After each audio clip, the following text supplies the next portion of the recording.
Shalom everyone! Kumusta po ang bawat isa? So 2026 na po, kumusta na po ang ating pagbabasa ng Bible? So may nakapagsimula na po ba or wala pa?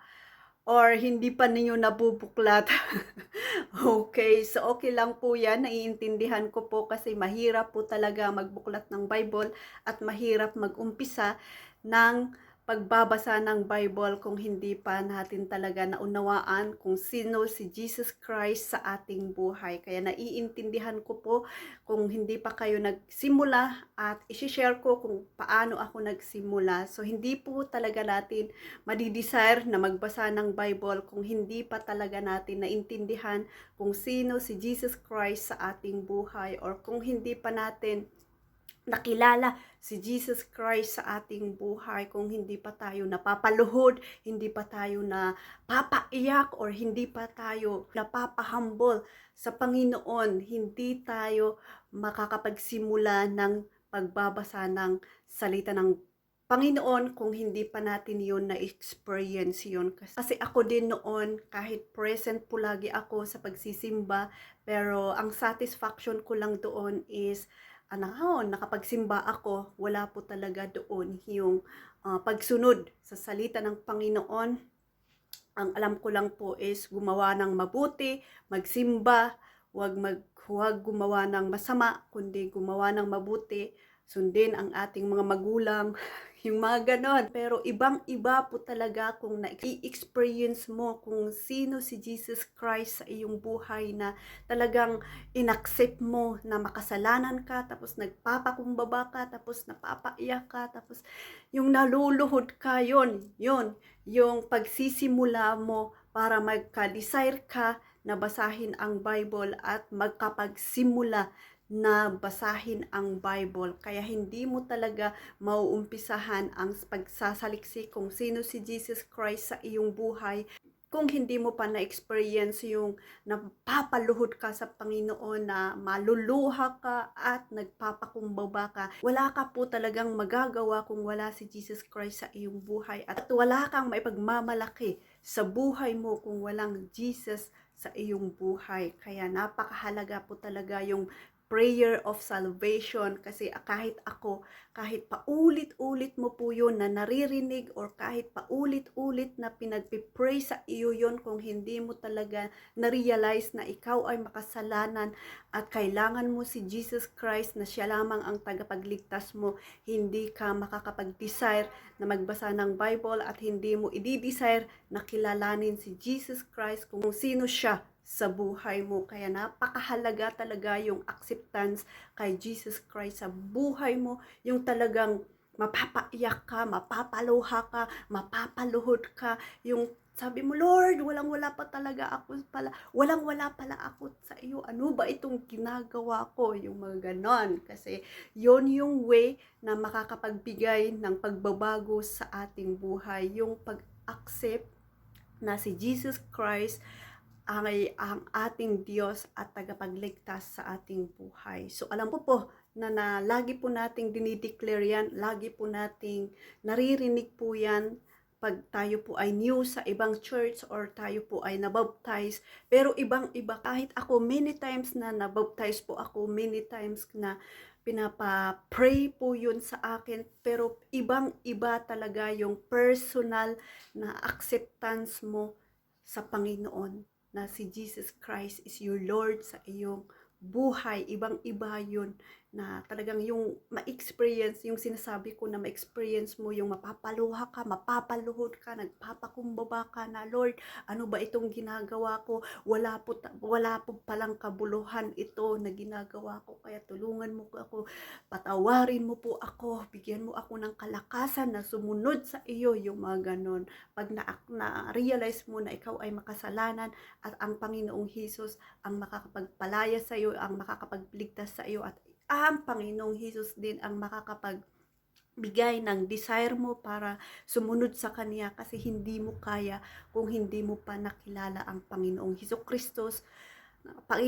Kristo na tagapagligtas mo, at siya yung Panginoon sa buhay mo. Kaya okay lang yan kung hindi mo pa naumpisahan yung pagbabasa, pagsaliksik kung sino si Jesus Christ sa buhay mo, ay okay lang po yan, magpatuloy lang po tayo and continue praying na maintindihan mo kung sino si Jesus Christ sa iyong buhay. Kasi experience ko po yan na akala ko nga ligtas po ako o akala ko okay lang po ako, pero May 9, 2022, doon ko na-realize na walang-wala po talaga ako sa Panginoon kung hindi ko siya nakilala. O ikaw po ay nagsisimba, ikaw po ay nagsishare ng salita ng Panginoon, ikaw po ay nagbabasa ng salita ng Panginoon at hindi mo pa na-experience na yung napapaluha ka kahit may knowledge ka about sa salita ng Panginoon, hindi mo pa na-experience yung na papaluhod ka sa Panginoon, na kailangan mo siya, na siya lamang po ang Diyos na tagapagligtas po natin, is okay lang po yun kasi ganun din po yung experience ko.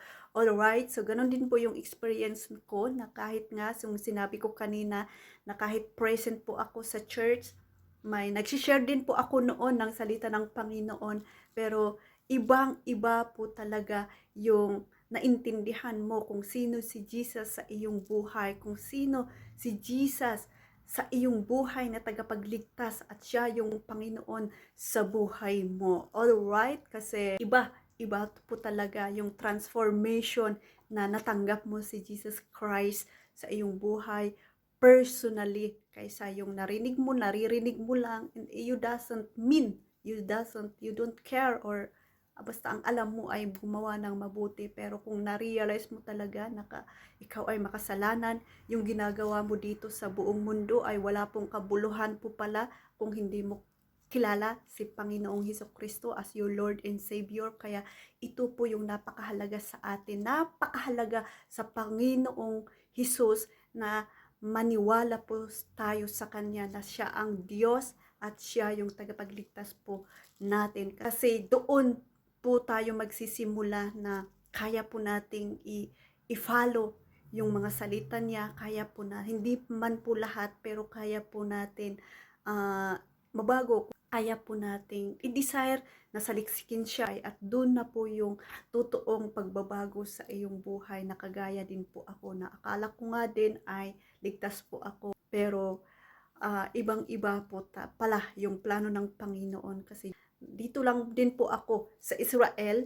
na kapag realize na ako po ay makasalanan at walang-wala po pala yung mga ginagawa ko sa buong mundo kung wala si Jesus Christ sa aking buhay. Kaya glory to God sa Panginoon kasi hindi niya po ako hinayaan na mag-stay lang po doon at ako lang po ay taga-simba, taga-puno ng church o taga-puno ng upuan sa church, pero na-realize niya na ako po ay makasalanan at kailangan ko po siya para ako po ay maligtas. At yun po yung kalayaan na tatanggap ko po sa Kanya. Kaya napakahalaga sa Panginoong Hesukristo na i-accept po natin siya as our Lord and Savior. Paniwalaan po natin siya na siya ay Panginoon sa ating buhay. Dahil napakahalaga po yun sa Kanya na kahit na kakagawa po tayo ng mabuti, nakakapagbigay po tayo ng tulong sa mga mahihirap, hindi po yun mahalaga sa Panginoon.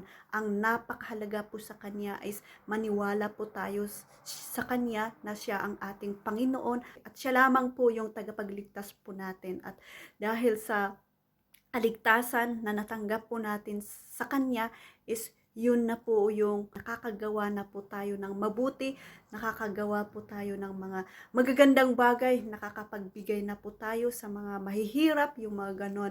Hindi po tayo nakakagawa ng mabuti, makakapagbigay po tayo ng tulong sa mga mahihirap para tayo po ay maligtas.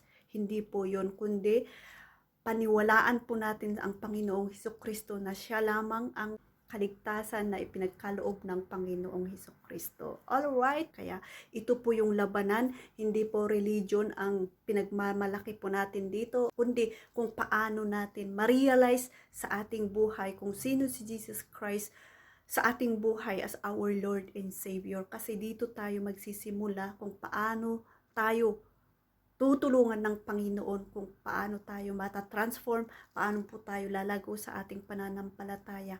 Dito lang po magsisimula yung pag-accept mo na si Jesus Christ as your Lord and Savior at lahat maaayos ang buhay mo. Maniwala po kayo sa Panginoong Hesukristo. Maniwala po kayo na ang Panginoon lamang ang makakapagbigay ng buhay na walang hanggan sa atin. Alright, makapagbigay ng kalayaan at kaligtasan sa ating buhay. Kaya napakahalaga sa Panginoon na maniwala po tayo sa Kanya. And that dadaloy yung transformation, yung blessing, lahat-lahat na hindi man po lahat, pero may Holy Spirit na sa atin, natutulong po sa atin kung paano tayo mamuhay ayon sa kalooban ng Panginoon. Alright, so yun lamang po. So okay lang po yan kung hindi pa ninyo nasimulan ang pagbabasa ng Bible. Ang mahalaga is magpatuloy po tayo, and I do believe na there will be a time that you will accept Jesus Christ. You will realize na makasalanan ka at kailangan mo si Jesus Christ na magbibigay ng kalayaan at kaligtasan sa iyong buhay. So keep on praying, and keep on listening to the Word of God, and keep on reading. Gawin ninyo kung ano yung kaya nyo gawin para sa Panginoon. And I pray that ang Panginoon yung mangungusap po sa inyo through the power of the Holy Spirit. So yun lamang po. Glory to God. Once again, Happy New Year. And so patuloy pa rin po ako naghihintay kung sino man po yung mga kailangan ang mga Bible para minsanan po akong magbigay. Alright, ipakisabi niyo sa akin kung ano yung gusto niyong version. NLT ba? Magandang balita ba? Ilocano? Tagalog, English, yung mga ganon. Para alam ko po. So, yun lamang po. Glory to God. Maraming salamat po. God bless. Tayo po ay mag-ingat at lagi po tayong manalangin.